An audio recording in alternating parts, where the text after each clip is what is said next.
It is the middle of the night in Babylon, and an old man is being walked to his death. He is past 80 years old. His hair has gone white. His shoulders are stooped, and he moves slowly down the torchlit corridor between two rows of soldiers who grip his arms on either side. Though there is no reason to. He is not pulling away. He is not begging. He has not said a single word since they came for him. The only sounds in that long stone hallway are the scrape of sandals on rock, the creak of leather armor, and somewhere ahead in the dark, low and heavy, a sound that makes even the soldiers slow their steps without meaning to. It is the sound of lions, hungry ones. You can hear it in the pitch of the growl, that rolling hunger in the chest of an animal that has not been fed. They come to the edge of a pit cut deep into the rock, and they stop. The old man steps to the lip of it and looks down into the blackness. And he does not flinch. He has looked at worse than this. He has stood in front of kings who could have killed him with a wave of the hand. He once read words that a hand with no body wrote across a palace wall while a king's knees knocked together in terror. A hole full of animals is not the most frightening thing this man has ever faced. Not by a long way. The soldiers do not push him. They do not have to. He goes down into the pit, and the dark swallows him, and the growling shifts and stirs as the animals feel something enter their den. Above him, men roll a great stone across the mouth of the pit, and an official steps forward and presses the king's own seal into the soft clay, so that no one, not even the king himself, can move it before morning. The seal hardens, the torches retreat, and the old man is left alone in the dark, with the lions, to wait for whatever the night is going to do to him. Now stop there. Hold that picture in your mind. The sealed pit and the white-haired man inside it. Because something about this scene does not add up. And the thing that does not add up is the whole reason we are here. This is no reckless young hothead who picked a fight he could not win. The man in that pit is, by any honest measure, one of the most powerful human beings in the entire empire. He has served at the highest level of government for the better part of 70 years. The trusted advisor to one king after another. Through the rise and fall of whole dynasties, he has governed provinces. He has interpreted dreams that every other wise man in the kingdom failed to explain. Royal favorites rose and crashed around him for 7 decades. And through all of it, this one man kept his position, kept his head, and kept the confidence of whoever happened to be sitting on the throne. A man that's shrewd does not end up sealed in a lion's den by accident. So here is the question. I want you to actually sit with it instead of rushing past it. A man clever enough to run an empire was surely clever enough to find a way out of this. The trap that caught him was almost laughably simple. A law had been passed saying that for 30 days, no one in the kingdom could pray to anyone but the king. That was the whole thing. 30 days, all he had to do was wait it out. Pray in the basement where no one could see. Pray silently. In his heart, with the window shut. Any reasonable man in his position would have found a quiet workaround and lived to see the law expire. He did not. He went home, and he went upstairs, and he opened his window wide, and he got down on his knees in plain view, exactly the way he always had, and he prayed. He did it where they could see him. He did it knowing they were watching. He did it knowing precisely what it would cost. Why would a man that wise, with that much to lose, choose a pit full of lions over a closed window for 30 days? That question is the reason his name has survived for 2,500 years. And the answer is not that he was fearless. And it is not that he was stubborn. The answer is buried 70 years in the past. In a string of choices, so small that nobody watching at the time would have thought any of them mattered. The old man in that pit did not suddenly become brave on the night they sealed him in. He had been getting ready for that night his whole life. He just did not know which night it would be. And that is the first thing this story has to teach us. What looks like a single act of courage is almost never a single act. It is the last link in a long chain. The visible tip of 10,000 quiet decisions made back when the stakes seemed far too low to bother. We love The Lion's Den. We put it in children's books and stained glass windows. And we skip right over the 70 unglamorous years that made it possible. That is exactly backwards. The Den is not where his character was forged. The Den is only where it finally became visible to everyone else. So, to understand the old man in the pit, we have to go back. Not 30 days, 70 years, all the way to the beginning, to a burning city, and a boy in chains, walking away from everything he had ever known. His name was Daniel. Let us go back and watch how a man like that gets made. The world that a young man named Daniel grew up inside of came to an end when he was still a boy. The armies of Babylon came down out of the north, the way Babylon always came. Vast and patient and utterly sure of themselves. And the kingdom of Judah could not hold against them. Jerusalem was taken. And in the smoking aftermath, the conquerors began the work they had come to do, which was not slaughter. It was selection. This is the part people miss about how Babylon operated. They were far too intelligent to simply burn everything and kill everyone. An empire that destroys what it conquers gains a graveyard. An empire that absorbs what it conquers gains a future. So, as the survivors of Jerusalem were gathered up, the officers of Babylon moved through them with a careful eye, looking for a particular kind of prize. They were looking for the young, the strong, the healthy and the well-born, the boys from good families with quick minds and obvious promise. Daniel was exactly what they were looking for. Somewhere in his teenage years, well-raised, well-taught in the ways of his own people, and now bound and marched out of the wreckage of his home. He was carried off toward a city he had only ever heard about in frightened whispers.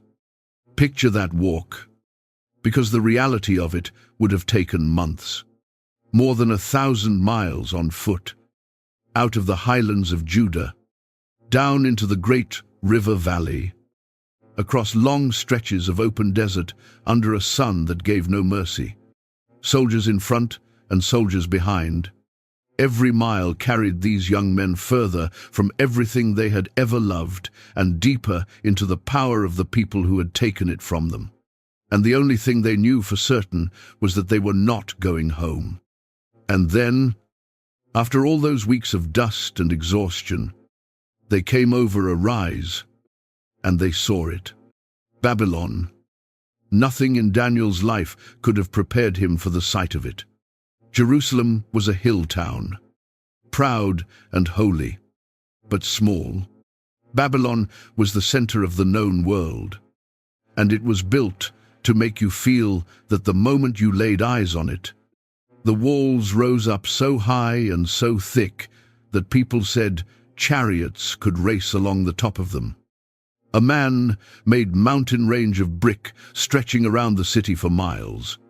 The great gateways were covered in glazed tile of a deep and shining blue, the color of a jewel. And across that blue surface marched rows of bulls and dragons worked in gold that caught the sun. It did not look like something men had built. It looked like something a god had built for himself. There were gardens that seemed to climb into the air, terrace stacked upon terrace, green vines and trees spilling down over stone in a land that barely saw rain. There was a tower stepped up toward the sky, level on level, taller than anything in Judah had ever dreamed of being. And every single piece of it was designed to do one thing to a boy like Daniel. It was designed to make him feel small, to make his homeland look like a backwater, his city look like a village, and his God look like a minor local god who had been tried against the gods of Babylon and had clearly, visibly lost. The whole overwhelming spectacle was an argument made in brick and gold and sheer scale. And the argument went like this: look around you. Your old life was nothing. Your old God could not save you. This is real power. Why would you cling to what you came from, when all of this could be yours instead? And then Babylon made its offer, which was the most dangerous part of the whole thing. They did not throw Daniel in a dungeon. They did not put him to hard labor. Killing him or breaking him would have wasted the very talent they had selected him for. Instead, they did something far shrewder. They picked out the very best of the captured young men, Daniel among them, and handed those boys what looked for all the world like a tremendous gift. 3 years of the finest education the empire could provide. The language of Babylon, its literature, its sciences, the wisdom of the most advanced civilization on earth. They would be fed from the king's own kitchen, trained in the customs of the royal court, and groomed for high office in the government itself. A boy who had walked in as a prisoner of war was being offered a future most free men would have given anything to have. And folded inside that gift, quiet and almost unnoticed, was the real price. A new name. His mother and father had named him Daniel, and that name was not just a label. It meant God is my judge. Every time someone said it, every time he said it himself. It carried a quiet declaration about who he belonged to and who he answered to. It tied him to his God in the simplest way imaginable, woven right into the sound of who he was. Babylon understood this perfectly, and Babylon took it away. They gave him a new name, Belteshazzar. And that name pointed not to the God of Israel, but to a God of Babylon. They did the same to his 3 friends, stripping away the Hebrew names that spoke of their God and replacing them with names that honored the gods of their captors. And then they used those new names, day after day, year after year, until the old name, the true name, started to feel like the property of a boy who no longer existed. This is how an empire erases a person. And you have to watch closely, because it almost never looks like erasing. It does not come with a sword. It comes with a curriculum and a compliment. It comes wrapped as opportunity. Sit at our table. Learn our wisdom. Take this fine education and this promising career and this new name and just relax into the comfort of it all. There is no dramatic moment to resist, no single command to refuse, nothing to plant your feet against. There is only the slow, warm, pleasant pull of becoming someone new, one small concession at a time. And here is the second lesson of Daniel's life. Sitting right there in that long walk and that warm and deadly welcome. Assimilation is far more dangerous than persecution. Persecution gives you something to push against. The threat is obvious, and the pressure of it tends to wake you up and stiffen your spine. Assimilation does not push at all. It simply invites you to get comfortable. It never asks you to renounce anything. It just asks you to relax and stop making such a point of being different. And the slow forgetting that comfort makes possible has pulled more people away from who they are than any prison ever has. Nobody in Babylon was demanding that Daniel curse his God. They were just hoping he would, in time, quietly forget about him. A good seat and a full plate and a flattering new name can do what no torturer ever could. Now watch what Daniel actually does, because it is not what you might expect. And the wisdom of it is the third lesson of his life. He does not refuse the education. He throws himself into it and becomes one of the best students they have. He does not refuse to learn the Babylonian language and literature. He masters them. He does not even openly refuse the new name. For the rest of his long life, people will call him Belteshazzar, and he will answer to it without making a scene. A more brittle kind of believer might have dug in his heels on every single one of these points, refused to learn the language of his oppressors, treated the new name as a hill to die on, and burned up all his strength fighting 100 battles at once. Daniel does not do that. He lets a great deal go, and through all of it he stays perfectly, quietly himself. Because here is what he understood, and it is the third lesson. There are things you let them change, and there is a line you do not let them cross. And almost the whole of wisdom lies in knowing the difference. Daniel let Babylon rename him and reschool him and resettle him, because none of those things actually touched the core of who he was. His God was not in his Hebrew name or the language he spoke or the city he lived in. So he spent no strength defending those things. He saved every bit of it for the one line that genuinely could not be crossed. The line where his loyalty to God was directly on the table. People who try to fight every battle at once almost always lose the one that counts, because they have nothing left when it arrives. Daniel was watching, with great patience, for the one that counted.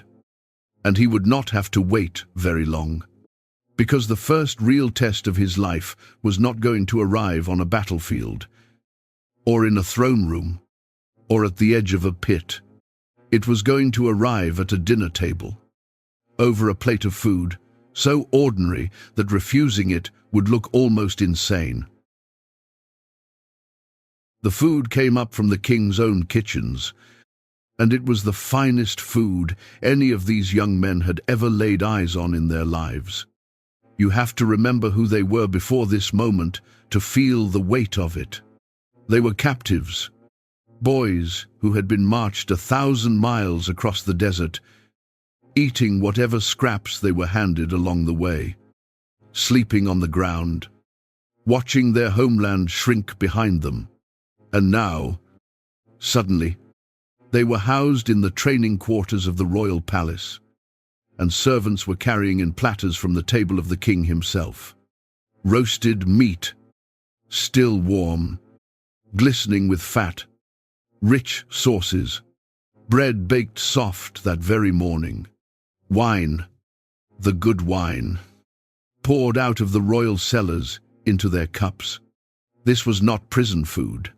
This was the food of the most powerful man on the face of the earth, set in front of these young exiles every single day, not as a trick, but as a genuine part of their grooming. Eat well, grow strong, become the kind of impressive, well-fed young men the palace can be proud to show off. Every other young man in that program ate it. Of course they did. Why on earth would they not? They had lost everything. And here was a daily comfort, a taste of the good life in the middle of their captivity. To refuse it would have looked like madness. And that is exactly what makes this moment so easy to miss, and so important to slow down for. This was not a clear choice between good and evil. Nobody had come to Daniel and demanded that he bow to an idol or curse the name of his God. They had offered him dinner, a good dinner, and to refuse that dinner, to push the king's generous food away and ask for something plainer, would have looked unhinged. It would have looked ungrateful, even insulting. An arrogant boy turning up his nose at the personal kindness of the king who held his life in his hands. And for what? It was just a meal. That was the whole genius of the thing. There was no dramatic line in the sand here, no obvious mountain to die on. There was just a plate of good food, and 1,000 quiet reasons to eat it, and the soft little voice that whispers, "It is only dinner. It does not mean anything. Do not make this difficult."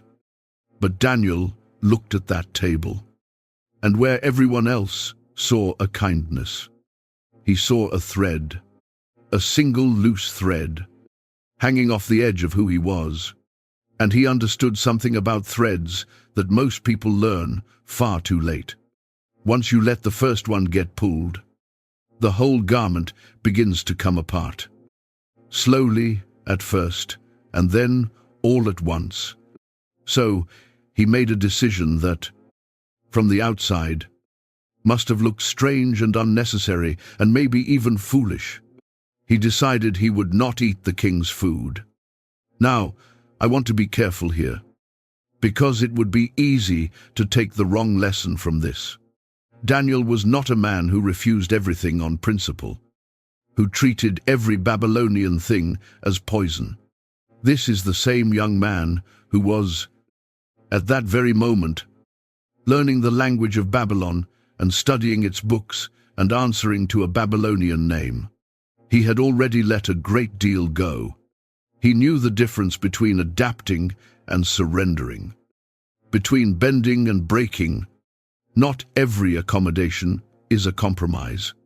But this table, for reasons that mattered to him, touched the one line he had drawn around his loyalty to God. So this was where he stopped. And here is where the story could have gone in a very different direction. And the direction it actually takes is the whole reason Daniel was still alive and still standing 60 years later.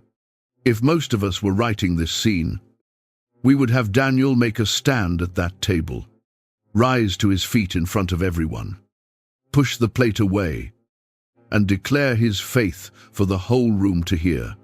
That is the version we tend to imagine when we picture standing up for what we believe. It is not the version Daniel chose. And the way he actually handled it tells you everything about the kind of strength that lasts. Daniel went quietly. He found the official who had been placed in charge of him. And before he asked that man for a single thing, he stopped and thought about that man's problem. Because the official was in a genuinely frightening position. And Daniel saw it clearly. He had been ordered by the king to fatten these young men up on the royal diet. If Daniel and his friends started refusing the food and began to look thin and pale and sickly next to the others, it would be this official's neck on the line. So Daniel did not come to him as a rebel issuing demands. He came with a solution to the man's own fear. "Give us 10 days," he said. "Just 10. Let us eat nothing but vegetables and drink nothing but water. And then look at us. Compare our faces to the faces of the young men eating the king's rich food. And then you decide. If we look worse, do whatever you think is right." He handed the man away to test the whole thing safely, privately, with an easy way out if it went wrong. He made it safe to say yes. And the official said yes. 10 days later, the 4 young men who had eaten nothing but vegetables and water looked healthier and stronger and better nourished than every single one of the trainees who had been feasting at the king's table. The official simply let them keep their diet from then on. There was no speech. There was no scene. There was no enemy made and no bridge burned. There was only a quiet line, held firmly, in a way so wise and so considerate that the very man whose job was to stop Daniel became the one who protected him. There are 3 lessons buried in that dinner table, and the first one is the one almost nobody wants to hear, because it takes away every excuse we like to make. Big compromises never start big. This is the 4th lesson of Daniel's life. And it is the beating heart of why a faithful man can end his days in a lion's den rather than bowing somewhere along the way. Nobody wakes up one morning and decides to throw away everything they are. That is not how anyone falls. People say yes to a meal. They say yes to one small, reasonable, understandable thing, so minor that defending against it would feel ridiculous. The first line you allow to be moved always looks far too small to be worth the fight. And that is precisely why it matters. The size of the thing was never the point. The fact that it is the first thing is the point. Let that first line slide, and the next one slides a little easier, until one day you are standing somewhere you swore you never would, and you cannot remember deciding to walk there. There was no such moment. There was only a plate of food, and a voice that said, "It does not mean anything." The 5th lesson is about how Daniel held that line, and it may matter even more than the fact that he held it at all. He proved that you can refuse to compromise without becoming harsh, without becoming loud, and without becoming the kind of self-righteous person who turns every conviction into a weapon. He kept the line and he kept the relationship, both at once. Most people are convinced those 2 things cannot coexist. They believe standing firm means making enemies and burning bridges, letting everyone within earshot know exactly where you stand and daring them to do something about it. Daniel never saw it that way. He was completely immovable on the inside and genuinely gracious on the outside. And the strange result was that the people around him kept ending up on his side. That is a kind of strength most of us are never even taught to aim for. And the 6th lesson is the one that ties this quiet little dinner directly to that roaring pit at the end of his life. Holding the line on small things, when nobody is watching and nothing much is at stake, is exactly what builds the strength to hold the line on enormous things, when everything is. The teenager who quietly said no to a plate of food in a palace dining hall is the same man who, 60 years later, would kneel at an open window and pray in full view, knowing it could cost him his life. That strength did not appear out of nowhere on the day of the lions. It was built, brick by brick, at a dinner table, over a plate of vegetables that no one else in the room would have thought twice about. Daniel thought twice about it, and the entire rest of his extraordinary life grew up out of that one small, stubborn, gracious choice. His reputation began to grow after that. The 4 friends finished their 3 years of training, and when they were brought before the king and examined, he found none in all his kingdom who could match them. They were sharper, weiser, steadier than the rest, and the king kept them close, which meant that when he was struck one night by a problem no man on earth could solve, a problem that would put every wise man in the kingdom under a sentence of death, Daniel was standing close enough to be pulled straight into the middle of it.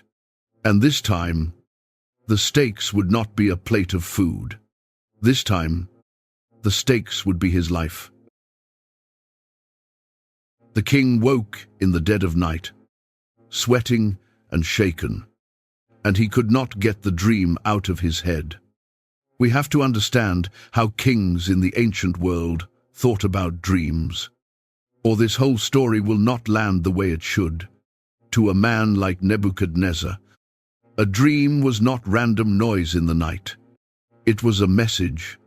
The gods spoke through dreams, especially to kings. And a troubling dream was not something a powerful man could shrug off and forget over breakfast. It might be telling him something about the fate of his throne, his empire, his very life. So when this dream left him rattled and unable to sleep, he did what kings did. He summoned the entire machine of his wise men, the whole assembled class of magicians and enchanters and astrologers whose lifelong profession was the interpretation of exactly these kinds of signs. And he told them to interpret his dream. And then he added a single condition that turned an ordinary summons into a death sentence hanging over every educated man in the kingdom. He would not tell them the dream. They would have to tell him. First, they would reveal the dream itself, the thing he had seen in the night, and only then explain what it meant. The king had clearly been thinking about this. He knew, as anyone would, that any clever fraud can spin a convincing meaning out of a dream that has been described to him out loud. Tell a practiced astrologer your dream, and he will hand you back an interpretation that says whatever you were hoping to hear. Nebuchadnezzar was done with that game. He wanted proof. He wanted to know if these men had any real power at all, any genuine line to the divine, or whether they were simply flatterers living comfortably off his treasury. So he set them an impossible bar. "Tell me what I dreamed," he said, "and then I will trust what you say it means. And if you cannot, then I will know you are frauds, every one of you, and I will have you torn limb from limb and your houses pulled down into heaps of rubble." The wise men panicked, and they had every reason to. They came back with the only honest answer they had, which was that what he asked could not be done. "There is not a man on earth," they told him, "who can do what the king demands. No king, however great, has ever asked such a thing. Only the gods could reveal a dream that had not been spoken aloud. And the gods do not dwell among men." They were right. It was genuinely impossible. But Nebuchadnezzar was far past the reach of reason now. And frightened kings are dangerous kings. He flew into a rage and gave the order. Every wise man in Babylon was to be hunted down and executed. All of them. And here is the part that should stop you cold. Daniel and his 3 friends were not even in that room. They had not been consulted about the dream. They had no part in the king's demand and no idea it was even happening. But they carried the title of wise men, earned through their 3 years of training. And so when the decree went out, the soldiers came for them too. The blade was already swinging toward 4 young men who had done absolutely nothing wrong, who had not been asked a single question, simply because of the category they happened to belong to. Now watch what Daniel does, because his very first move, his instinctive reaction in the face of sudden death, tells you more about him than anything else in the chapter. He does not run. He does not panic and start scrambling to save his own skin while leaving the others to their fate. He does not rush to the palace to throw the other wise men under the wheel, to argue that he and his friends are different and should be spared. When the captain of the king's guard arrives to carry out the execution, Daniel meets him not with terror, but with a strange and steady calm. He answers him with wisdom and tact, and he asks a simple, level question. Why is the king's decree so harsh? Why such terrible haste? And then, having learned what is happening, he goes directly to the king and asks for one thing only. Time. "Give me a little time," he says, "and I will tell you the dream and its meaning." And what Daniel does with the time he buys is the single most important decision in the chapter. He does not spend it pulling political strings or working his contacts at court. He goes home. and he gathers his 3 friends, the same 3 who had stood with him from the beginning. And the 4 of them do the only thing Daniel ever really knew how to do when the ground gave way beneath him. They pray. They beg God for mercy. They plead with him to reveal this secret so they will not die in the morning with all the rest. And during that night, the mystery is revealed to Daniel in a vision. He sees the king's dream, and he is given its meaning. And here, before he runs to the king, before he saves his own life, Daniel does one more thing worth stopping for. He stops to give thanks. The execution order is still standing. He is not safe yet, not by any measure. And in that fragile gap between the answer and the rescue, he posed to pour out his gratitude to God, blessing the one who reveals deep and hidden things, who knows what lies in the darkness. Only then does he go to the captain and say, "Do not destroy the wise men of Babylon. Take me in before the king." And notice what he does in that sentence. He does not just save himself and his 3 friends, he saves all of them. The whole condemned class of Babylonian magicians and astrologers, men who had nothing to do with him, men who served gods he did not believe in and would never have lifted a finger to save him. His answer pulls every last one of them back from the edge of the grave. He is brought before the king, and the first words out of his mouth are not a boast. Nebuchadnezzar looks at this young Hebrew exile and asks, almost in disbelief, "Are you really able to tell me what I dreamed and what it means?" And Daniel could so easily have taken the credit.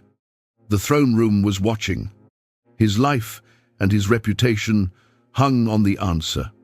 Instead, he says something remarkable. "No wise man, no enchanté, no magician in all your kingdom can do what you have asked. The thing is beyond human power entirely. But there is a God in heaven who reveals mysteries. And he has made known to the king what is going to happen." He takes the spotlight shining directly on him and turns it, deliberately, up toward heaven. And then he tells the king his dream. A great and dazzling statue, terrifying to look upon, with a head of fine gold, a chest and arms of silver, a belly and thighs of bronze, legs of iron, and feet of iron mixed with common clay. And how, as the king watched, a stone was cut out by no human hand, and struck the statue on its feet, and shattered the whole towering thing to dust until the wind swept it away like chaff, while the stone that struck it grew into a mountain that filled the entire earth. "This is your dream," Daniel tells him, "and here is what it means. The head of gold is you, and your kingdom. After you will come other kingdoms, one after another, lesser and lesser.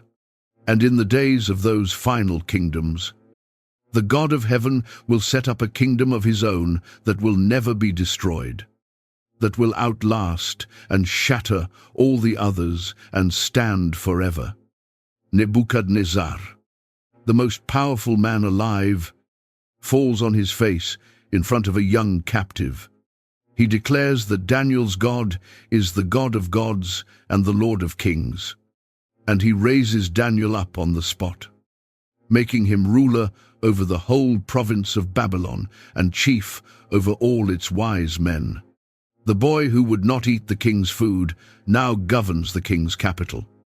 The 7th lesson is sitting right there in Daniel's very first reaction. In the 30 seconds after the soldiers came, under a sentence of death, what you reach for first reveals what you actually trust. When the executioner appeared at his door, Daniel did not reach first for influence, though he had it. He did not reach first for cleverness or leverage, though he had those too, and would use them. He reached first for prayer. He got his friends, and he got on his knees. What a person does in the first 30 seconds of a true crisis. Before there is any time to manage appearances or calculate the smart move, is the truest portrait of who they really are. And Daniel's first 30 seconds were spent on his knees, which was no accident. It was the habit of a lifetime. The same quiet practice he kept at his window every day, showing up exactly when his life depended on it. And the eighth lesson is one we forget more than almost any other, especially those of us who imagine faithfulness as a lonely, heroic, solitary thing. Nobody stays standing for 70 years alone. The very first thing Daniel did when death came knocking was gather his 3 friends and face the thing together. He did not lock himself away to be the lone hero with the answer no one else could find. He pulled his people in close, and the 4 of them carried that crushing weight as a company rather than as one man crushed beneath it. The people who last the longest, who stay faithful across whole decades without breaking, are almost never the ones grinding it out alone. They are the ones who had 3 friends they could wake in the middle of the night. Those same 3 friends were about to face a furnace of their own. And the next time the fire came, Daniel would not be standing beside them. Out on a flat plain called Dura, the king built a statue of gold 90 feet high, and then he summoned the entire empire to come and fall down before it. Try to actually see it standing there, a column of gold rising 90 feet into the open sky, which is taller than a 9-story building, out on a treeless plain with nothing around it to give the eye any other scale. It would have been staggering. A pillar of fire catching the sun and throwing it back so bright you could have seen it shining from miles away across the flat land. And gathered at the foot of it, summoned from every corner of the kingdom, stood the entire ruling class of Babylon. The governors and the counselors, the treasurers and the judges and the magistrates. Every official who held any power anywhere in the empire, standing shoulder to shoulder in a crowd so vast it stretched back further than a man could see. The rule was simple, and a herald announced it for everyone to hear. When the music sounds, when you hear the horn and the pipe and the lyre and all the rest, every single person will fall down and worship the golden statue the king has set up. And whoever does not fall down and worship will, in that very hour, be thrown into the middle of a blazing furnace. There was no third choice on offer. There was no quiet corner to slip away to. No way to be present and yet not take part. Bow or burn. Those were the only 2 doors off that plain. And then the music played, and across that enormous field, the whole vast crowd went down at once. Picture it from above. Thousands upon thousands of bodies dropping to the ground in a single motion, like a field of wheat, flattened flat by one great gust of wind. Every governor, every judge, every official in the empire, folding down into the dust together at the sound of the horn. It must have been an overwhelming thing to witness. All that rank and power and dignity collapsing flat in an instant. A whole civilization on its face before a pillar of gold, and standing upright in the middle of it, 3 men, Shadrach, Meshach, and Abednego, Daniel's 3 friends, the same 3 who had knelt and prayed with him through the night when the executioner was at the door. The same 3 who had eaten vegetables at the king's table when everyone else feasted. They did not go down. They stayed on their feet. And you have to understand exactly what that meant out on that plain. Because it is the whole point. when every single person around you has dropped to the ground, you do not need to shout to be seen. You do not need to do anything at all. You do not need a speech or a raised fist. Standing still is enough. 3 upright figures in an endless ocean of bowed backs were, in that instant, the most visible men in the entire empire. There was nowhere to hide, and they knew there was nowhere to hide. They stood anyway. Word reached the king almost immediately, because of course there were men in that crowd who had been waiting for exactly this chance. There were people in Babylon who resented these foreigners and their rise to power, who had been watching for an opening, and here it was, handed to them. They went to the king and named the 3 men. These men, the ones you set over the affairs of the province of Babylon. They pay no attention to you. They do not serve your gods. They will not worship the golden statue you have set up. The king was filled with fury. But here is a small and telling thing. Even in his rage, he gave them another chance, which tells you that some part of him did not actually want to lose these men. He valued them. So he had them brought before him and offered them a way out. Is it true that you will not serve my gods or worship my statue? The music will play again. And when it does, if you are ready now to fall down and worship, then all of this is forgiven. We forget it ever happened. But if you will not, you will be thrown immediately into the blazing furnace. And then he asked the question that was really the heart of his pride. The question of a man who believed himself the most powerful force in the universe, and who is the God who will deliver you out of my hands. Their answer is one of the bravest things any human being has ever said, and the entire weight of it lives in 3 small words at the center of it. They told him they did not even need to defend themselves on this matter. "O king," they said, "we have no need to answer you in this. If this is how it must be, then our God whom we serve is able to deliver us from the blazing furnace, and he will deliver us out of your hand. And then, but if not," right there, those 3 words, "but if not, let it be known to you, O king, that we will not serve your gods, and we will not worship the golden statue you have set up. But if not, you have to sit with those 3 words, because everything turns on them." They did not say, "We are certain God will rescue us, and so it is safe to refuse." That would have been a wager, a calculated bet that the rescue was coming and the refusal carried no real risk. That is not what they said. They said, "Our God is able to save us, and we believe that he will. But even if he does not, even if no rescue comes, even if we walk into that fire and it takes us and there is no hand reaching down to pull us out, our answer is exactly the same. We still will not bow." Their faithfulness was not a bet placed on a happy ending.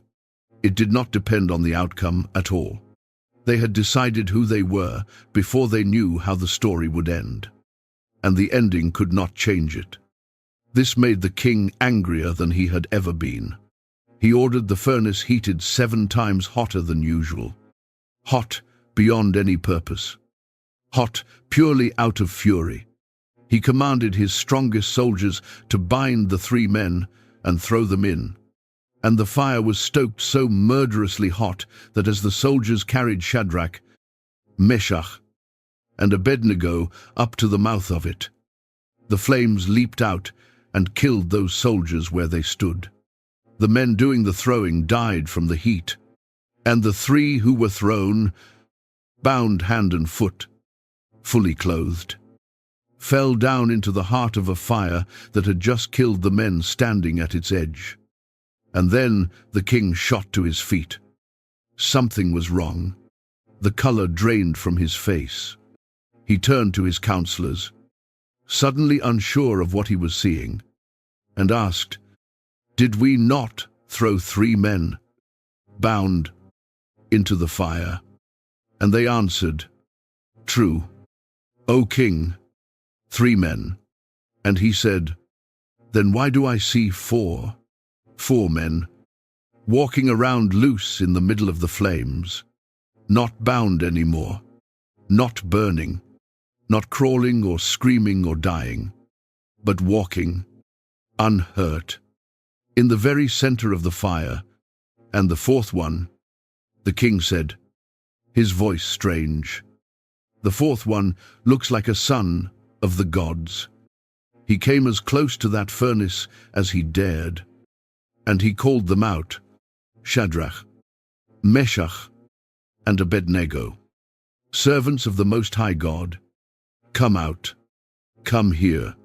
And they walked out of the fire, and all the king's officials gathered around to look at these 3 men. And what they saw stopped them cold. The fire had not had any power over their bodies. Not a hair on their heads was singed. Their robes were not scorched. There was not even the smell of smoke on them. They had walked through the heart of a furnace that killed men from across the room, and they carried nothing of it out, not so much as the smell. The only thing the fire had burned, the only thing it had been allowed to touch, were the ropes that bound them. They went in bound and came out free, and freedom was the one thing the flames gave them. There are 3 lessons in that fire, and the first one is the hardest of all to actually live by. Real faithfulness does not negotiate with outcomes. This is the 9th lesson, and those 3 men drew the line as cleanly as it has ever been drawn. The moment you say, "I will stand firm if it works out. I will hold my ground as long as I come through it safely," you are not actually standing firm anymore. You are negotiating. You have turned your conviction into a transaction, and you are waiting to see the terms before you commit. "But if not" is the phrase that separates the real thing from the counterfeit. The counterfeit obeys God for what it can get out of him, and quietly reserves the right to stop if the protection ever fails to show up. The real thing obeys God because he is God, and lets the chips fall where they fall. The trouble is that most of us never find out which kind we are carrying until we are standing in front of our own furnace, with the heat on our faces, and the music about to play. The 10th lesson is one you feel in your gut more than you reason your way to. Standing up straight is almost always the most visible thing a person can do. The 3 of them did not march around the plain waving banners. They did not give speeches or stage a protest. They simply failed to bow. And out there, in a world bent flat to the ground, that quiet refusal was the loudest thing in the kingdom. We tend to imagine the cost of doing right will come as some bold action we have to take. More often, it is simpler and harder than that. The cost is just that you stick out. You are seen, plainly and undeniably, at the exact moment when blending into the crowd would be so much safer. The hard part is not the deed. The hard part is being the only one still on your feet. And the 11th lesson is the one that turns this whole terrifying story into a story of hope. And it lives in one precise detail. You are never alone in the fire. Look again at when the 4th man appeared. He did not appear before they went in, to talk them out of it or promise them they would be fine. He did not appear instead of the furnace, sweeping in to cancel the trial before it could happen. He appeared in it, in the middle of the flames, while the fire roared at its hottest. That is where the 4th figure walked beside them. Now hear this clearly, because the story is honest about it, and so should we be. The promise here is not that faithful people never get hurt, that the fire always opens up and lets them walk free. We will see, before this is over, that Daniel himself dies far from home, that faithfulness does not buy a person a painless life. The promise is something different, and it is better. It is that the fire is not the place where God walks away from you. Whatever you are thrown into, you will not be in it by yourself. The 3 men came out of that furnace alive, and the king promoted them on the spot. The most powerful man in the world had just watched, with his own eyes. 3 foreign captives proved that there was something inside them he could not burn, could not buy, and could not bend, no matter how hot he made the fire. But the king himself still had a lesson coming, and his would cost him far more than a furnace ever could. It would cost him his mind. The king had another dream, and this time, when Daniel understood what it meant, he wished with all his heart that he did not have to be the one to say it out loud. By now, a great deal of time had passed, and Nebuchadnezzar had everything a man could possibly want. He had built Babylon into the wonder of the world, raised those towering walls, and stamped his own name onto every brick, so that the whole city was a monument to himself. He stood at the absolute summit of human power, with no rival anywhere on the horizon. Nothing left to conquer and no one left to fear. He was, by every earthly measure, as high as a man could climb. And then, one night, he dreamed of a tree. He saw a tree standing in the middle of the earth, and as he watched, it grew. It grew great and strong until its top reached the heavens, and it could be seen from the ends of the earth. Its leaves were beautiful, and its fruit was abundant. Enough food on it for every living thing. The beasts of the field found shade beneath it, and the birds of the air nested in its branches. And all flesh was fed from it. The whole world found shelter and life under this one enormous tree. It was an image of greatness so vast that everything alive depended on it. And then a voice came down from heaven, and the voice gave an order. Chop it down, cut off its branches, strip away its leaves, scatter its fruit, drive out the animals sheltering beneath it, and send the birds from its branches. But leave the stump and its roots in the ground, there in the grass of the field. And then the dream turned strange and terrible, because the voice stopped speaking of a tree and began speaking of a man. Let his mind be changed from a man's mind, the voice said, and let the mind of a beast be given to him, and let 7 seasons pass over him. The mightiest tree in all the world, chopped to a wet stump in a field, and a man's very mind taken from him and replaced with the mind of an animal. The king called Daniel in to tell him what it meant, and when Daniel grasped it, he could not speak. The text gives us this small, human, unforgettable moment. Daniel sat there, appalled for a while, and his thoughts alarmed him. He had seen it. He understood the dream completely, and he did not want to say a word of it. Watch this closely, because it tells you what kind of man Daniel had become after all these years. He was a captive. This king's armies had taken his homeland and dragged him from his home as a boy and made him serve in a foreign court for the rest of his life. If any human being on earth had earned the right to take some private satisfaction in delivering terrible news to Nebuchadnezzar, to watch this proud king squirm under a prophecy of doom, it was Daniel. But there was no satisfaction in him. None. There was only dread, and a kind of grief.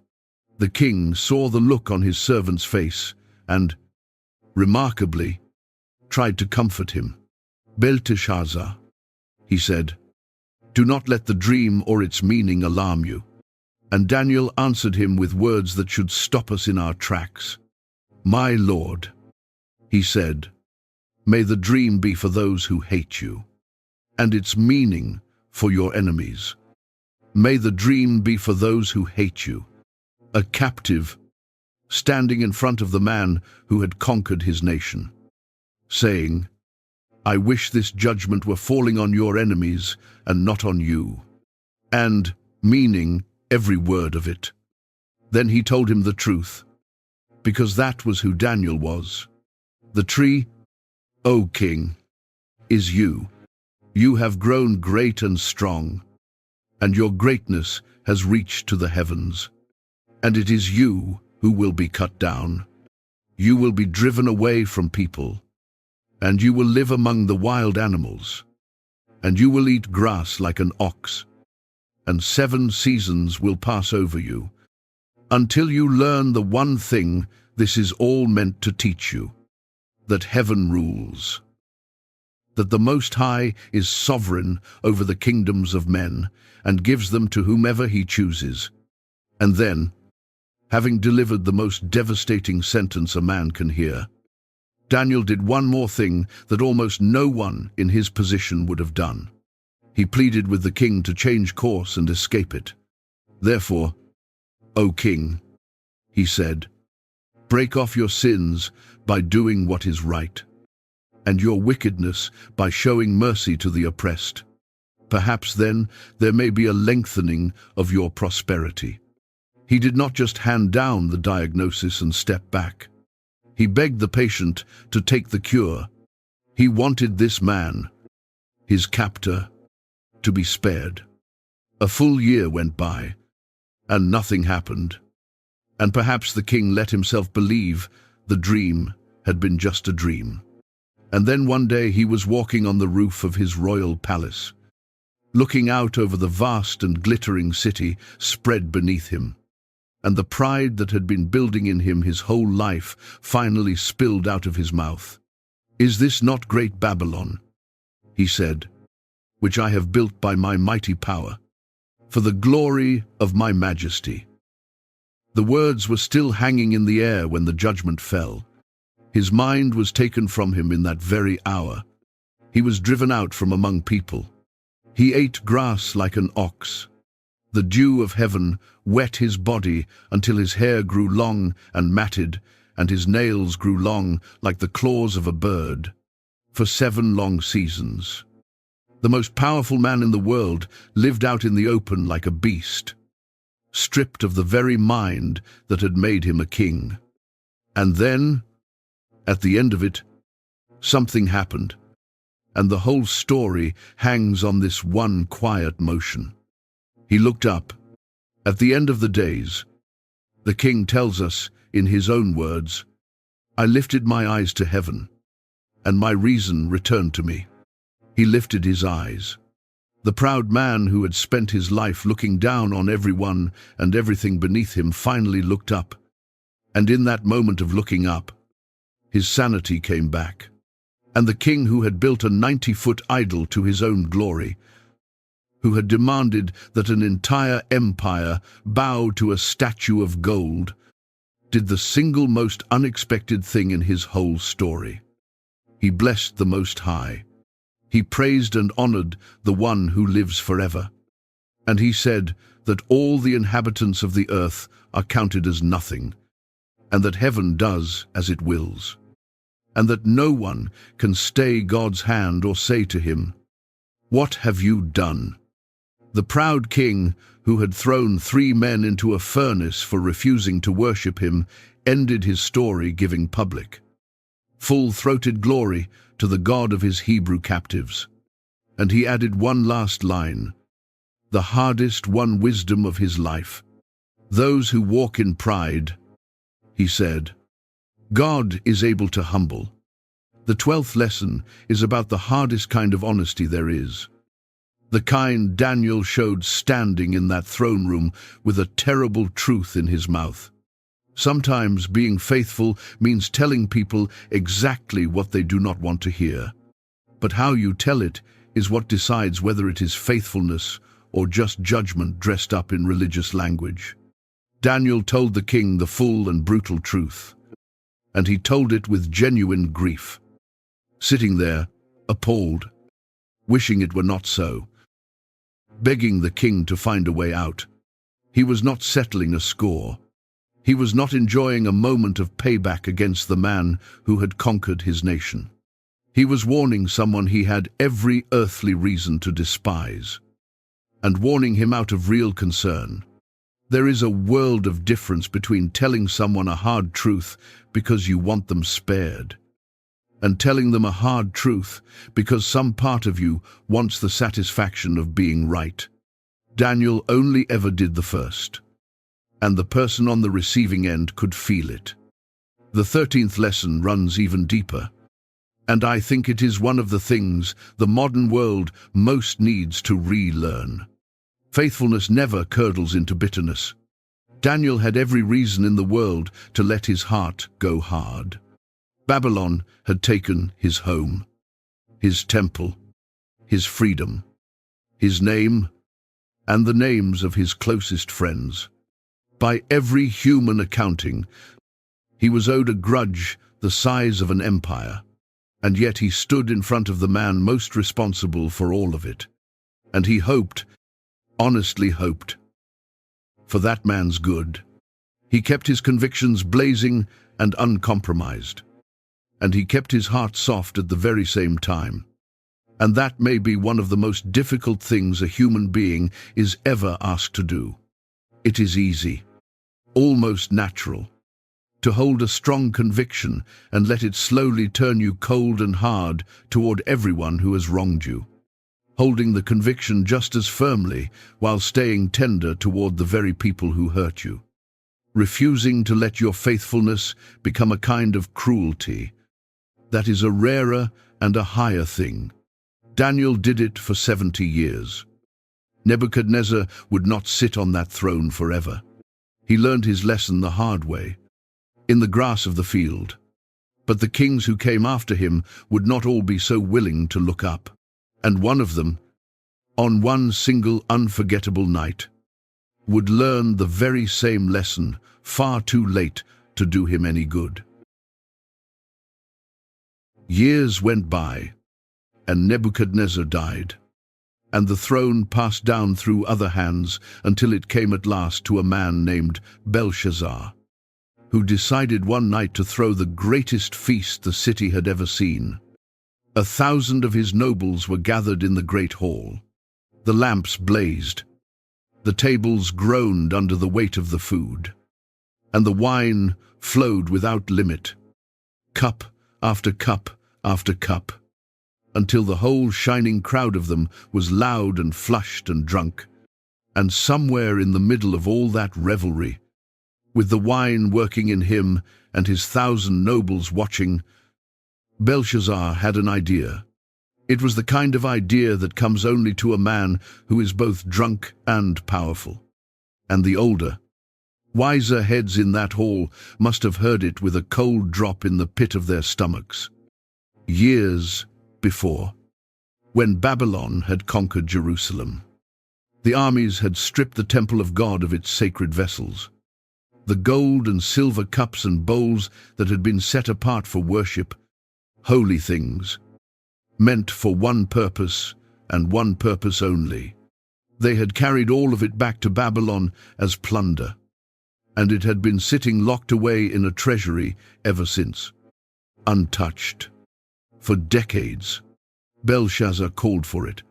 "Bring out the gold and silver vessels," he said, "the ones taken from the temple in Jerusalem, and let us drink our wine from them. Let us toast with the holy cups." And so they did. The king and his nobles, his wives and his concubines, drank their wine out of the sacred vessels of the temple of God. And as they drank, they praised their gods, the gods of gold and silver and bronze and iron and wood and stone, lifting the holy cups of the living God in honor of idols that could not see or hear or know anything at all. Understand that this was not done out of ignorance. Belshazzar knew exactly what those cups were and exactly whose they had been. This was a deliberate insult, a calculated act of contempt. Blasphemy performed as entertainment for a hall full of laughing, drunken nobles. It was a man at the height of his power spitting in the face of God for sport. And that is the moment the laughter stopped. A hand appeared. Just a hand. The fingers of a human hand, with no body attached to them, emerging into the lamplight near the great plastered wall of the palace, and beginning to write. The whole room saw it. The king saw it most of all, because the writing appeared on the wall, lit up bright, directly across from him. And Belshazzar watched the back of that hand move across the plaster and trace out words he could not read. And the man who, a moment before, had felt like a god holding the holy things of heaven in his hands, came completely apart in front of his 1,000 guests. The scripture describes it with a bluntness that would almost be funny if it were not so terrible. The king's face turned pale. His thoughts terrified him. The joints of his hips gave way, loosened with fear, and his knees knocked against one another so violently he could barely stand. The most powerful man in Babylon, undone in an instant by 4 words on a wall. He screamed for his wise men. He shouted for the enchanters and the astrologers and the diviners to be brought in. And he made them a wild and desperate promise. Whoever can read this writing and tell me what it means will be clothed in purple, and have a chain of gold around his neck, and be made the 3rd ruler in the kingdom, the 3rd highest man in all of Babylon, to anyone who could simply read the wall. And not one of them could do it. They came, and they crowded in, and they stared at those 4 words burning on the plaster, and not a single one of them could read it or tell the king what it meant. The whole assembled wisdom of the empire stood there mute in front of a wall. The king grew more terrified, his face paler still, and his nobles were thrown into confusion, and the whole feast had collapsed into panic. And then the Queen Mother, hearing the uproar, came into the banquet hall, and she remembered something. She remembered someone. "O king, live forever," she said. "Do not let your thoughts terrify you. There is a man in your kingdom in whom is the spirit of the holy gods. In the days of your father, this man was found to have light and understanding and wisdom, like the wisdom of the gods. And your father made him chief of all the wise men, because an excellent spirit and the ability to interpret dreams and solve riddles and unravel mysteries were found in him. His name is Daniel. Call for Daniel, and he will tell you what the writing means. This is its own small, a sharp lesson before we even reach the wall." Daniel had been pushed aside. A whole new generation of rulers had risen who had no memory of the old Hebrew advisor who once governed the province. For years, he had been overlooked, half forgotten, shelved somewhere out of sight while younger men ran the kingdom. The drunken king throwing this feast did not even seem to know who Daniel was. And yet, on the single worst night in the history of Babylon, when the writing of doom was burning on the wall and not one wise man in the empire could read it, there was exactly one name worth remembering, and an old woman had to be the one to remember it. So they brought Daniel in, an old man now, walking slowly into the banquet hall of a doomed kingdom, past the drunken nobles and the holy cups and the terrified king, to stand before the wall. And Belshazzar offered him the rewards: the purple robe and the gold chain and the 3rd place in the kingdom. And Daniel did something that tells you he had not changed in the slightest across all those decades of being forgotten. He waved the rewards away. Keep your gifts for yourself, he said, and give your rewards to someone else. Nevertheless, I will read the writing for the king and tell him what it means. He had no interest in the purple or the gold. He never had. He would read the wall because it was true, not because there was anything in it for him.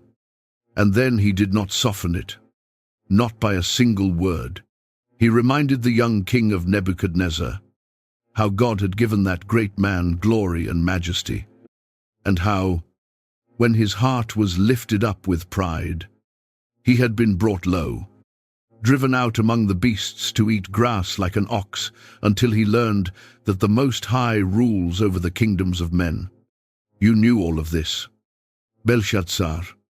Daniel told him, you knew the whole story of your father, and you have not humbled your heart. Though you knew it all, you have lifted yourself up against the Lord of heaven.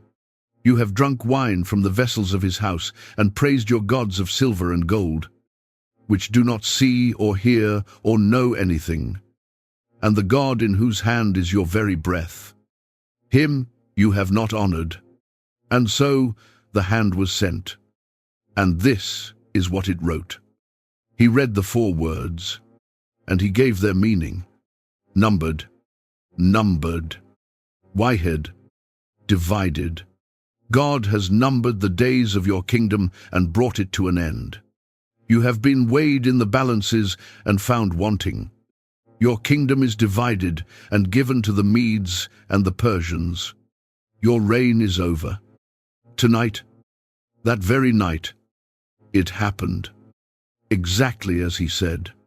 While the feast was still going on, while the wine was still in the cups, the armies of the Medes and Persians were already at work, slipping into the city through the channel of the river that ran beneath the great walls, the one-way past defenses that had been thought impregnable.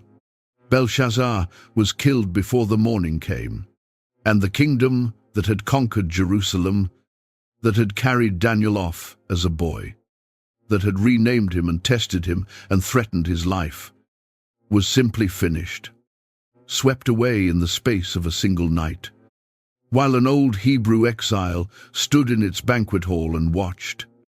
The 14th lesson is one that anyone feeling the pressure to bend, to give in, to compromise just to survive, needs to hear and hold on to. The world that pressures you to compromise will not outlast you. Daniel watched this truth play out with his own eyes. Across his own lifetime, the kingdom that had renamed him, that had threatened to burn his friends alive, that had demanded his knee and his worship and his silence, collapsed in one single evening while he stood there in the room, still himself, still standing. The things that feel so enormous and so permanent when they are leaning their full weight on you, demanding that you give in or be crushed, very rarely last as long as the person who simply refuses to give in. Daniel buried Babylon. Babylon did not bury Daniel. The 15th lesson is quieter, and it took an entire lifetime to earn. Decades of faithfulness make you the one person they trust when everything finally falls apart. Daniel had been shelved and overlooked for years. A whole new generation had risen that had no use for the old advisor and his old God. He had become invisible. But on the night the world ended, when the writing of doom was on the wall and every wise man in the empire stood there helpless, his was the only name in all of Babylon worth speaking. Quiet integrity builds up a kind of credibility that no amount of money or power can ever buy. And the strangest thing about it is that you usually cannot see it accumulating. It just sits there, year after forgotten year, until the one night arrives when everyone is desperate for someone they can trust. And there turns out to be only one name left standing. A new power was rising now. The Medes and the Persians, with new kings and new officials and a whole new court. And the men who would serve in that new government were about to discover something that filled them with a poisonous envy. The old Hebrew, the one from the kingdom they had just conquered, was not fading away with the old regime. He was being lifted up over their heads all over again, and they were not going to take it quietly. The kingdom changed hands entirely. One power fell and another rose. And somehow, through all of it, Daniel did not fall with it. The new ruler took one look at the old man and decided to set him over almost the whole realm. Stop and feel how astonishing that is. Daniel was past 80 years old now. He belonged to the conquered regime, the defeated kingdom, the old order that had just been swept away in a single night. By every normal rule of how these things go, he should have been discarded along with everything else from the previous government. Pushed out, forgotten, maybe killed. Instead, he rose. The king set 3 high officials over his 120 governors, and Daniel was the first among the 3. And then it went further. Daniel so distinguished himself by an excellent spirit that was in him, that the king planned to set him over the entire kingdom, second only to the throne itself. An old foreigner, a holdover from the fallen power, about to be made the most powerful man in the realm below the king. The boy who had walked in as a captive had now outlasted the empire that took him and risen to the very top of the empire that replaced it. And that is exactly the thing the other officials could not bear. It was envy, plain and simple and poisonous. A foreigner, a relic of the conquered kingdom, was about to be placed above every one of them. These proud officials, in their own court, they could not stand it. So they set out to destroy him, and they began the way such men always begin, by digging for dirt. They went looking for grounds to accuse Daniel in the affairs of the kingdom. They examined his administration, his record, his decisions, his handling of money and power, every corner of his long public life, hunting for one scandal, one bribe, one act of corruption, anything at all they could carry to the king and use to bring him down. And here is the detail you have to sit with, because it is one of the most extraordinary sentences in the entire story. They found nothing. They could find no ground for complaint and no fault. The text says, because he was faithful, and no error or corruption was found in him. Picture what that actually means. A team of motivated, resourceful, powerful political enemies, men with every reason to want him gone and every resource of the state to work with, went through more than half a century of one man's public life with the finest comb they had. And they came up with absolutely nothing. Not because they were careless. They wanted to find something more than they had ever wanted anything. They came up empty because there was nothing there to find.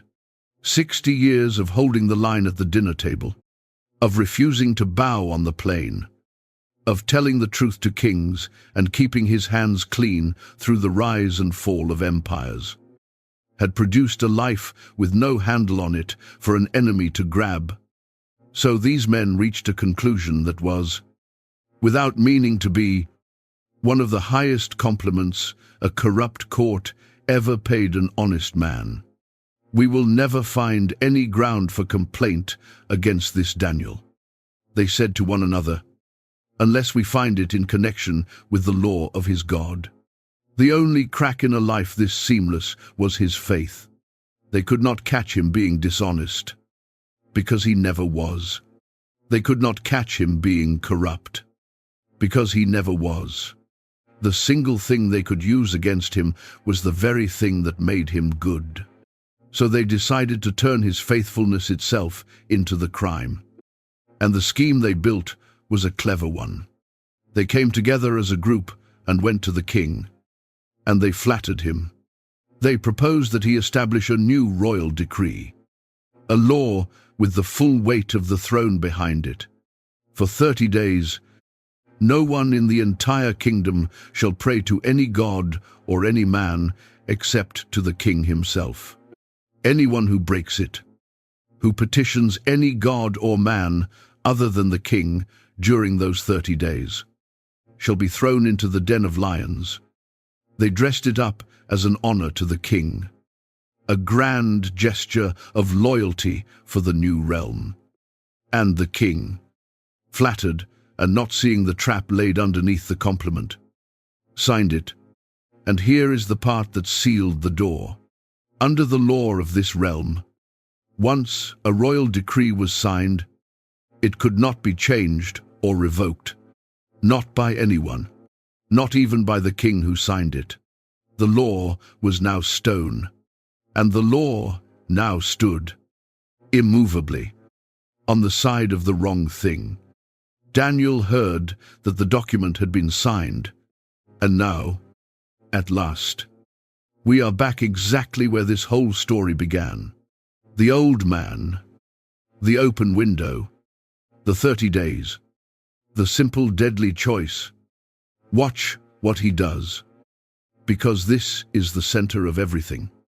The still point that the whole story has been turning around from the very first chapter. He does not call a meeting. He does not gather the other faithful men to organize a resistance. He does not march down to the palace to protest the decree, to argue or plead or rage against the injustice of it. And just as importantly, he does not do the other thing, the smart thing, the safe thing. He does not slip quietly down into a cellar to pray in secret where no informer could ever catch him. He does not close the window and wait the 30 days out. He goes home. He goes up to his upper room, the one where the windows open toward Jerusalem, and he gets down on his knees, and he prays, and he gives thanks to his God 3 times that day, just exactly as he had done his whole life long, just as he had always done. That phrase is the whole thing. Right there. The window was already open. It had been open every single day for decades. He did not fling it open as some dramatic act of defiance aimed at his enemies. And he did not creep over to close it to save his own skin. He simply refused to change one thing about who he had always been. The most radical, the most courageous thing Daniel did on that day was nothing new at all. He just kept kneeling. He kept his ordinary, faithful, decades-old habit on the one day when keeping it could get him killed. The enemies, of course, were watching. That was the entire point of the trap. They came as a group and found him praying and pleading before his God. And they ran straight to the king. The king was sick about it the moment he understood what he had done.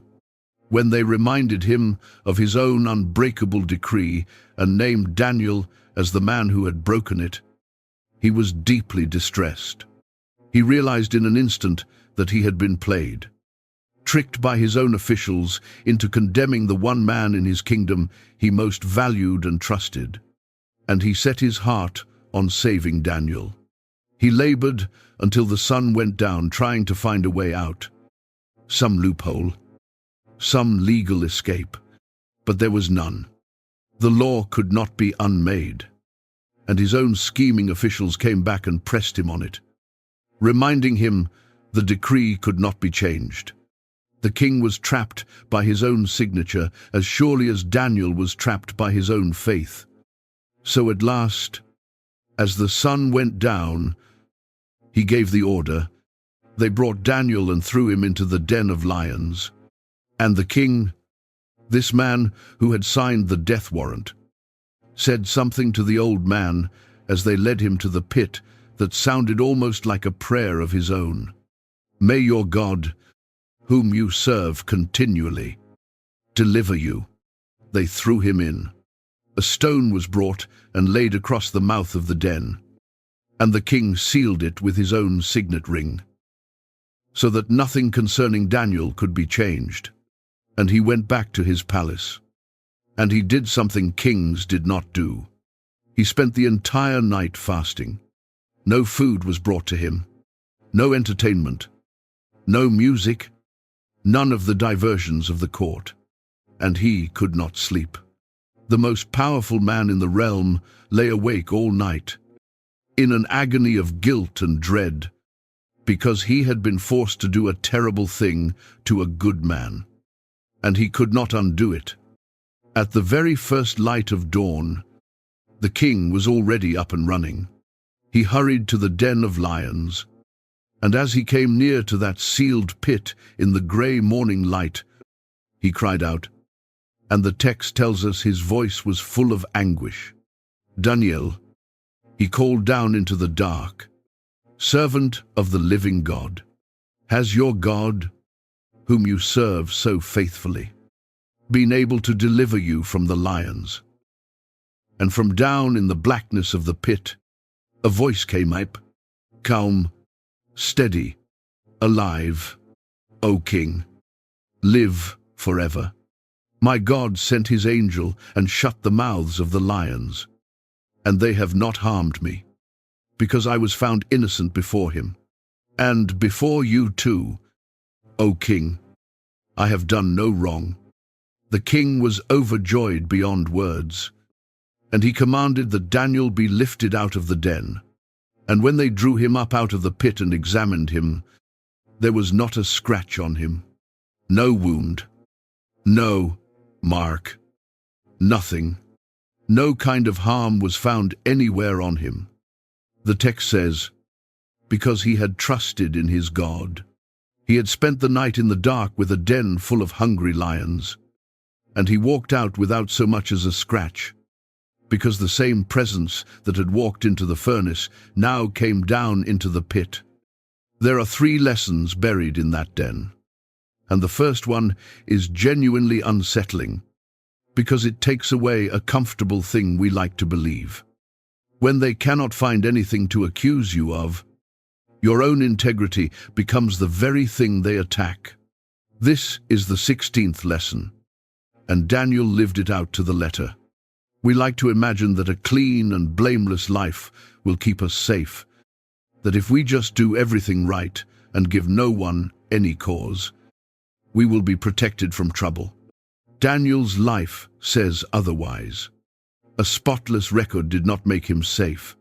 In the end, it was the very thing that painted the target on his back, because the men who wanted him gone had nothing else to use, and so they were forced to come after the one unassailable thing about him, his faith. But that same spotless life was also exactly the thing that held him up when the trouble came. The integrity that made him a target was the same integrity that made him unbreakable. He could kneel at that window without fear. He could go down into that pit with a steady voice, precisely because he had nothing to hide and no rot anywhere in him for the lions or the law to feed on. The clean life is both the thing they attack and the thing that lets you stand. The 17th lesson is about how faithfulness behaves when the law itself has gone wrong, and it cuts against almost everything our instincts tell us. When the rules start protecting the wrong thing, faithfulness does not get louder. It just keeps going. Daniel did not organize a protest. He did not issue a statement or stage some grand act of public defiance. He did the same quiet thing he had done every day of his life. He went up to his room and knelt at his window and prayed. And in doing that one ordinary, unchanged thing, he resisted an empire. Sometimes the strongest possible form of resistance, the one no law can actually defeat, is simply the refusal to become someone other than who you have always been. And the 18th lesson is the one this entire story has been building toward since the very first page. The answer to the question we asked over the sealed pit at the start. The window was already open. Daniel was able to stand firm in that enormous, terrifying, life or death moment for one reason. And it was not that he summoned up some great reserve of courage on the day of the decree. It was that he had knelt at that very same window, in that very same posture, every single ordinary day for decades, back when there was nothing dangerous about it at all, when no one was watching and nothing was at stake. The test did not build his character. It only revealed a character that had already been built. Quietly, slowly, in an upper room over a lifetime of unremarkable mornings. We do not rise to the level of our hardest moments. We fall to the level of what we have practiced, in private, on all the easy days that no one will ever see or applaud. Daniel's hardest day was one on 10,000 easy ones. Daniel came up out of that den, and the king threw his accusers into it in his place. And Daniel went on to serve and to prosper into the reign of the king who came after. But that open window, the one he knelt at on the day they came for him, pointed toward something. It always pointed the same direction. It pointed toward a home he had not seen since he was a boy. A home he carried in his heart through every empire and every furnace and every pit. And it is finally time to ask why. All his life, he faced that way. There is a small detail tucked into the story of the lion's den, a single phrase that is so easy to read straight past, and once you actually see it, you cannot stop seeing it. When Daniel went up to his upper room to pray, the scripture pauses to tell us which way the windows faced. They were open toward Jerusalem. He knelt, facing home. He always faced that way. 3 times a day, every day, for the whole of his long life. The old man turned his body toward a particular point on the horizon and got down on his knees. Why? Let the strangeness of it settle on you. Because there is a whole world of meaning folded into that one direction. Jerusalem was more than 1,000 miles away from Babylon. Daniel was never going back. He knew that. He had known it for decades. He had been a boy when they marched him out. And he was an old man now, well into his 80s. And the long arithmetic of a human life had made the answer perfectly clear. He was going to die in exile, in the land of his captors, far from the city he faced.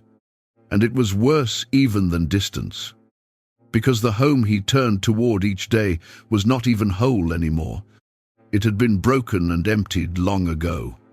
He was bowing, every single day for 70 years, toward a place he would never see again with his own eyes. A home that lived now mostly in memory. Sit with what that takes out of a person. 70 years of turning toward a place you cannot return to. 70 years of pointing your heart, 3 times a day, toward something you lost when you were young and are never getting back. Think about how most of us handle that kind of loss. After a few years, the pain of looking at the empty place becomes too much. And so we stop looking. We turn the chair around. We arrange our lives so we do not have to keep facing the thing that is gone. Because facing it hurts. And the heart wants to protect itself. And forgetting is easier than aching. Daniel never turned his chair around. For 7 decades, he kept facing the wound. He kept his heart pointed, deliberately and daily, at the home he had lost. And he refused to let the distance or the years talk him out of belonging to it. That window tells you the whole secret of the man. If you are willing to look at it long enough. The lion's den was the famous moment, the dramatic one. the one that ends up in paintings and stained glass. But the den was a single night. The window was every day. The strength Daniel showed in that pit, the steady voice that came up out of the dark. It was nothing more than the overflow of what he had been quietly building at that window for 50, 60, 70 years. Alone, in an upper room, with no audience and no danger and nothing at stake but his own faithfulness. Long before the law was ever signed, long before there were any lions, there was just an old man on his knees in the early morning light, facing home. And there came a day at that window, late in his life, when Daniel was reading the old scrolls, the words of the prophet Jeremiah, and he came across a promise written down long before. The exile of his people would last 70 years, and then it would end, and they would be brought home. Daniel, old now, counted. He did the arithmetic of his own lifetime. 70 years. It was almost up. The thing he had been facing toward his entire life. The homecoming he had pointed his heart at every single day, was finally, impossibly, close at hand. You might expect a man in that moment to celebrate, to rejoice that the long wait was nearly over. Daniel did something else entirely. He prayed one of the most remarkable prayers in all of Scripture. And the most remarkable thing about it is not its beauty, though it is beautiful. The remarkable thing is who he prayed it for, and the single word he kept using.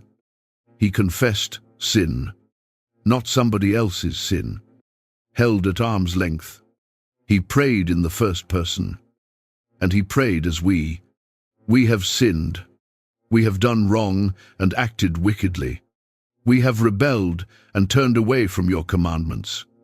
We have not listened. To us belongs open shame. Read it slowly, and one thing will stop you cold and hold you there. Daniel is one of the only major figures in the entire Bible about whom no moral failure is ever recorded. There is no scandal anywhere in his story. No dark chapter. No fall. His enemies tore his whole life apart, looking for a single fault, and found nothing. If there was ever a man who had earned the right to pray, they, instead of we, to stand a little apart from the failures of his people and say, "These ones rebelled, but not me. I kept the faith. I never bowed." It was Daniel. He had spent 70 years being the exception. He had every right to claim the distance. He never came anywhere near claiming it. He knelt down in the very middle of his people's guilt as though it were his own. And he said, We have sinned. We are ashamed. He bound himself to the failures of his nation instead of rising above them. And he did it on purpose, with his eyes open, knowing exactly how clean his own hands were. The 19th lesson lives right there in that one small word. The most faithful person in the room is almost always the one carrying the failures of the group, rather than the one standing above them in judgment. It would have been so natural, so easy, and so justified for Daniel to separate himself. He had been faithful when his people were faithless. He had stood when they bowed.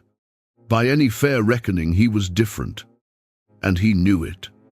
And instead of using that difference to climb up above them, he used his whole standing to climb down into the middle of them and say, "Ours." Real faithfulness, it turns out, does not lift you up and away from the people you belong to. It ties you to them more tightly. The ones who truly belong to a people are not the ones who escape its guilt by being better.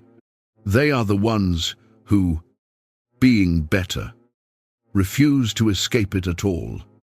There is a second thing buried in that prayer, and it is quieter, and somehow even more moving. Daniel was praying his heart out for a homecoming that he himself would not live to enjoy. Yes, the exile was ending. Yes, the 70 years were almost up, and the people would go home, and the city would rise again from its ruins. But not for him. He was far too old, and he knew it perfectly well. He was on his knees pleading with God for a homecoming that would belong to other people, to younger men and women, to the next generation, to children not yet born who would one day walk back through the gates of a rebuilt Jerusalem that Daniel himself would only ever see from a window in Babylon. 1,000 miles and a lifetime away. He was praying, with everything he had left in him, for a sunrise he already knew would rise on somebody else's face. And that is the 20th lesson, and it may be the purest one in his entire life. Faithfulness means setting your heart on a promise you may not live long enough to see come true. Daniel watered a field he would never harvest. He prayed toward a homecoming he would never make. He poured out the last strength of his old age for a future he understood, with complete clarity, was not his to enjoy. There is something almost unbearably beautiful about an old man giving everything he has to a tomorrow that belongs to people he will never meet. That is faithfulness with nothing in it for the one being faithful. No reward waiting at the end that he would be around to collect.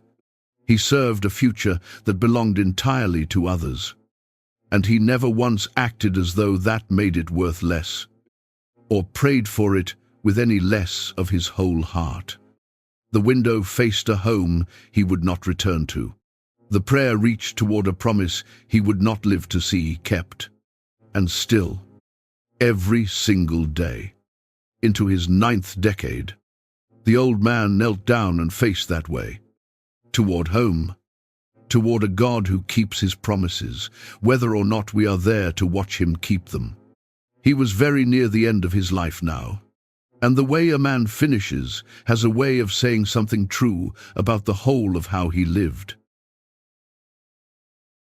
Daniel lived long enough to watch the entire world he had known pass away, every bit of it, and when it was finally gone, he was still standing, taking the sheer scope of what that one man outlasted.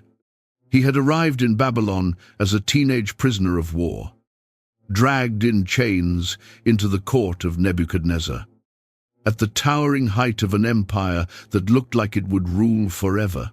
He served that mighty king through all his glory and all his madness and his strange humbling at the end.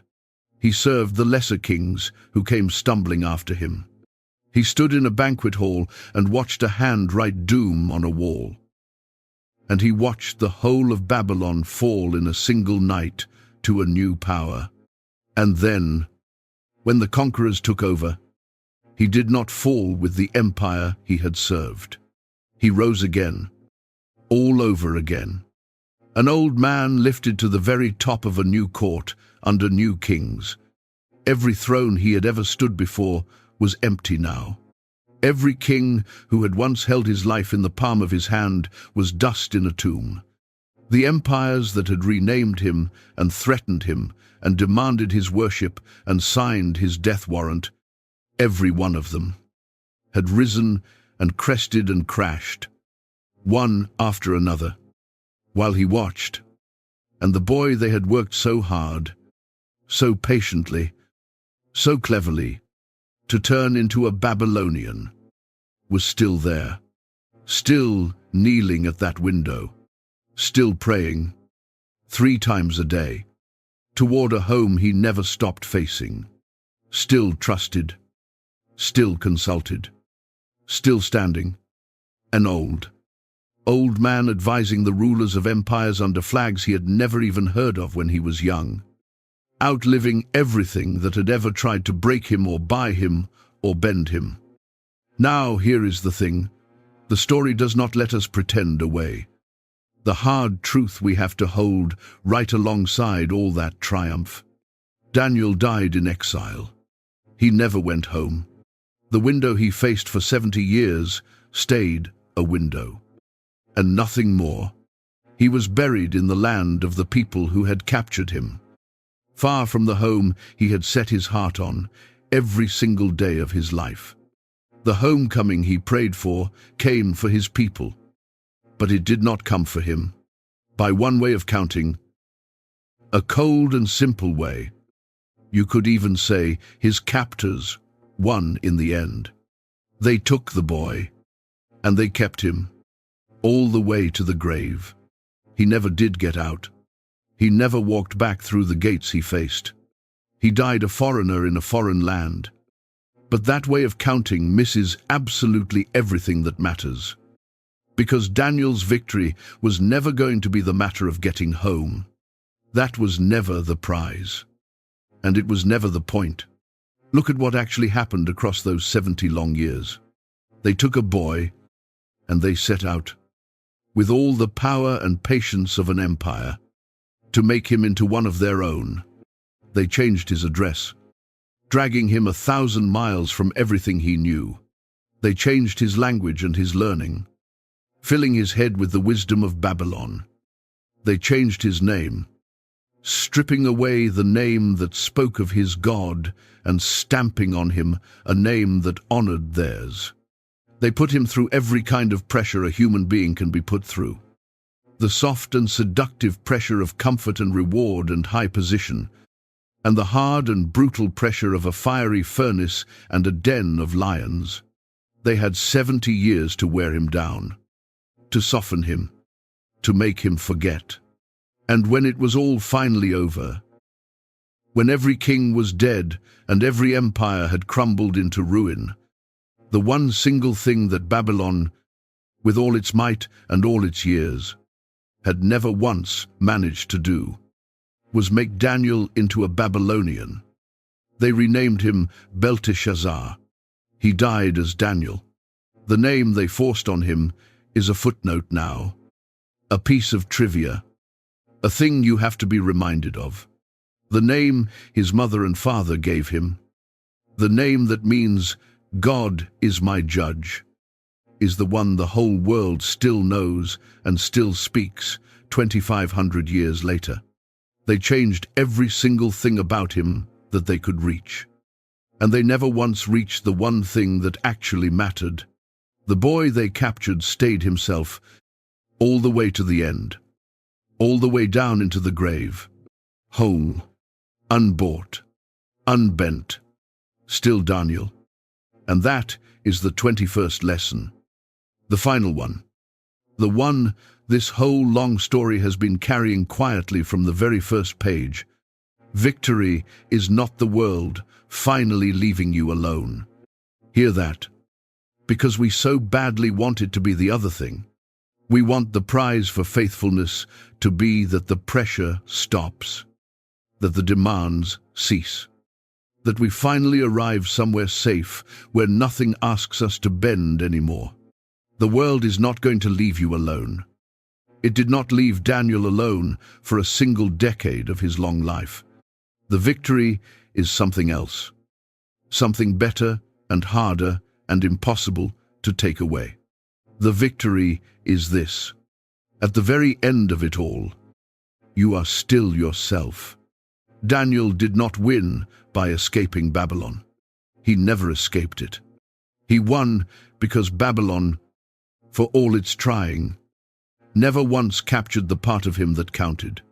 They could take a teenager out of his homeland, but they could never take the homeland out of the teenager. They could put him in a pit, but they could not make him bow on the way down. They could put their name on his life, but they could not make it his. And that is the one victory that no empire, no pressure, no signed and sealed law, no fiery furnace, and no watching world has ever been able to steal from a person who simply refuses to hand it over. The world told Daniel to compromise for 70 years. It told him at the dinner table when he was a frightened boy far from home, surrounded by the finest food in the empire. It told him out on the wide plain of Dura, with a whole kingdom bent flat to the ground and a furnace roaring at his back. It told him with a signed decree and a sealed pit of lions when he was a tired old man who had already given the empire everything but the one thing it wanted. 70 years of the world leaning in close and saying, "Just bend, just a little, just this once, just to be safe." And one old man who, across all of it, every single time, simply would not. He kept facing the window. He kept his name. He kept his God. And when he finally lay down to rest in a foreign land, far from the home he had loved and faced and prayed toward every day of his life, he lay down as exactly the same person who had walked into Babylon in chains as a boy so many long years before. The empire was gone. The kings were gone. The golden statue and the great walls would all crumble into dust and legend. And Daniel was still himself, still faithful, still standing. And that brings the whole story all the way back around to where it started. And to us. And to the one question worth asking now that it is finished. The question is not whether Daniel was faithful. We know that he was. We have watched it, decade by decade. Furnace and pit and window. The question is the one we have to answer for ourselves. Where are you standing? Daniel's story has lasted for 2,500 years. And it has lasted that long for a reason that has very little to do with lions. It is not, at its heart, a story about a man and some hungry animals. It is a map, and almost everyone who reads it slowly ends up finding themselves somewhere on it. So before we close, let us walk back through the places this one man stood. And as we go, you can quietly ask yourself which of them is yours right now. Some of you are standing at the king's table. You are looking at a compromise so small that making an issue of it feels almost foolish. It is just a meal, just one little bend, one small thing everyone else is doing without a second thought. One line moved an inch in a direction no one around you would even notice. And everything inside you is saying the same thing it said to a room full of hungry young exiles long ago. Do not make this difficult. Do not be the strange one, the rigid one. It is not worth it. It does not even mean anything. Remember the table. Remember that the big compromises never start big. They start with a plate of food and a soft voice that says, "This is nothing." The first line you let them move is never really about that line. It is about whether the next one moves a little easier. If you are at the table tonight, the question is whether you can find Daniel's quiet, gracious way of saying no, the way that holds the line and keeps the relationship at the same time, that does not need to make a speech, only needs to decline the plate. Some of you are standing out on the plain of Dura. The music is playing, and all around you the whole crowd is going down. Every person you know folding flat to the ground, and you can feel in your chest how badly you stick out for the simple act of still being on your feet. Nobody is asking you to give a speech. You just have to keep standing when bowing would be so much easier and so much safer. When melting quietly into the crowd would make all of this discomfort instantly disappear. If that is where you are, hold on to the 3 small words those 3 men carried into the fire. But if not, you do not stand because you have been promised it will all work out. You stand because of who you are, and you let the outcome be whatever it is going to be. That is the difference between a conviction and a bet. A bet needs to know it will win first. A conviction has already decided, and the ending cannot touch it. Some of you are watching the writing on the wall. Something you were certain was permanent has begun. quietly, to crack, a company, a marriage, a plan you built your life around, an institution you trusted, a version of the future you were counting on.